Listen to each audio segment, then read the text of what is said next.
सावलेल्या आणि हिरवळीची शाल पांघरलेल्या आमच्या लाडक्या जांभूळ गावच्या पवित्र प्रांगणात मी निशा सोमनाथ शिंदे आपल्या सर्वांचे शुभेच्छांनी सहर्ष हार्दिक स्वागत करतो। नमस्कार आणि मी अंकिता देशेगळे आजच्या शिक्षण परिषदेसाठी उपस्थित असलेल्या सर्व अधिकारी वर्ग, केंद्रातील गुरुजन, आमच्या मुख्याध्यापक, व्यवस्थापन समिती आणि सर्व मान्यवरांना सकाळ काहीतरी वेगळी सांगू नका। अगदी बरोबर अंकिता, जांभूळचे नाव निघाले की डोळ्यासमोर येतो इथला समृद्ध निसर्ग, आमच्या गावाची साधी भोळी पण जीव लावणारी माणसं, आपल्या शाळेतून वाहणारी ज्ञानाची गंगा आणि हो आजची ही गंगा अधिक प्रभावी होणार आहे कारण आज इथं विविध विषय, अध्यापन पद्धती, आपले अनुभव, मार्गदर्शन अशा ज्ञानाचं जागर मांडलं जाणार आहे। हो ना, ज्या भूमीत अशोकदादा पाटील सारख्या दीपस्तंभांनी ज्ञानाची प्रेरणा केली त्याच भूमीत आज आपण शिक्षणाची नवी क्षितिजे, नवीन संधीचा शोध घेण्यासाठी जमलो आहोत। म्हणतात ना, ज्ञानशाळे मंदिरात विचारांची देवाणघेवाण, ज्ञानशाळे मंदिरात विचारांची देवाणघेवाण,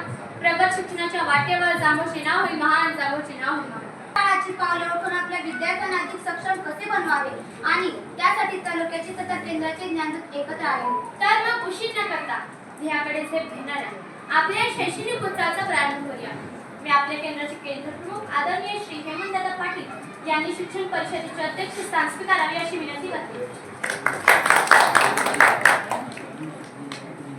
आत्ताच माझी मैत्रीण तथा आजच्या कार्यक्रमाचे सूत्रसंचालक अंकिता इंगळे हिने अध्यक्ष निवडीबाबत जी सूचना मांडली त्यात मी स्नेहा पांढरे आपणा सर्वांमध्ये अनुमोदन देतात। चला तर मग मी आजच्या कार्यक्रमाचे अध्यक्ष तथा उपस्थित सर्व मान्यवर आपणा सर्वांना विनंती करते की ज्ञानाची ज्योत तेजोमय ठेवणाऱ्या क्रांतिज्योती सावित्रीबाई फुले यांचं प्रतिमापूजन, माल्यार्पण व दीपप्रज्वलन करून या शैक्षणिक उत्सवाचा प्रारंभ करू।